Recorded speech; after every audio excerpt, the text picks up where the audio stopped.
মিশরের বিপক্ষে আর্জেন্টিনার নাটকীয় ৩-২ গোলের জয়ের পর সবচেয়ে বড় আলোচনায় গোল বা প্রত্যাবর্তন নয়, বরং ভিএআরের দুটি সিদ্ধান্ত।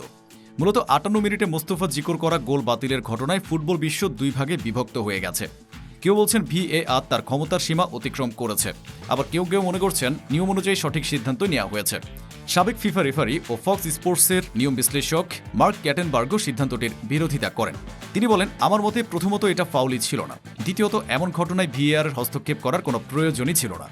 ভিএআর অপ্রয়োজনীয়ভাবে খুব গভীরে গিয়ে এমন কিছু খুঁজছে যাতে গোলটি বাতিল করা যায়। এত দীর্ঘ সময় ও এতগুলো পাসের পরে গোলকে ওই ঘটনার সঙ্গে যুক্ত করা ঠিক হয়নি। তার বিশ্লেষণে সালাহ যদি বক্সের বাইরে একইভাবে ফাউলের শিকার হতেন, তাহলে ধারাবাহিকতা বজায় রাখতে ভিএআর এর হস্তক্ষেপ করা উচিত ছিল। কিন্তু পেনাল্টি দেওয়ার মতো পর্যাপ্ত প্রমাণ না থাকায় আর্জেন্টিনার জয়সূচক গোল বহাল থাকে। ফক্স স্পোর্টসের বিশ্লেষক ও ইংল্যান্ডের সাবেক গোলরক্ষক রব গ্রিন এই সিদ্ধান্তের তীব্র সমালোচনা করে বলেন, নিশ্চয়ই এটি ভিএআর এর পর্যালোচনার বিষয় নয়। ঘটনাটি তো পুরো মাঠের এক প্রান্তে হয়েছিল। তার মতে প্রায় ১০০ গজ দূরে ঘটে যাওয়া সামান্য সংস্পর্শের কারণে এত সুন্দর একটি গোল বাতিল করা ভিএআর এর উদ্দেশ্য ছিল না। অন্যদিকে ফক্স স্পোর্টসের রেফারিং বিশেষজ্ঞ ডক্টর জো মাকনিক জিকোর গোলে দেওয়া ফাউলের বিষয়ে মনে করেন সিদ্ধান্তটি নিয়মের সঙ্গে সামঞ্জস্যপূর্ণ। তিনি বলেন, আক্রমণের ধারাবাহিকতায় কোনো ফাউল থেকে যদি বলের দখল আসে এবং সেই দখল থেকেই যদি গোল হয়, তাহলে গোল বাতিল করে ফ্রি কিক দেওয়া যায়, বলেন তিনি।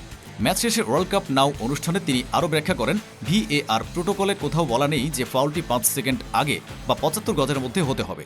যতক্ষণ পর্যন্ত প্রতিপক্ষ নতুন করে বলের দখল না পায় এবং একই ধারাবাহিক আক্রমণ থেকে গোল আসে, ততক্ষণ প্রোটোকল অনুযায়ী গোল বাতিল করা সম্ভব।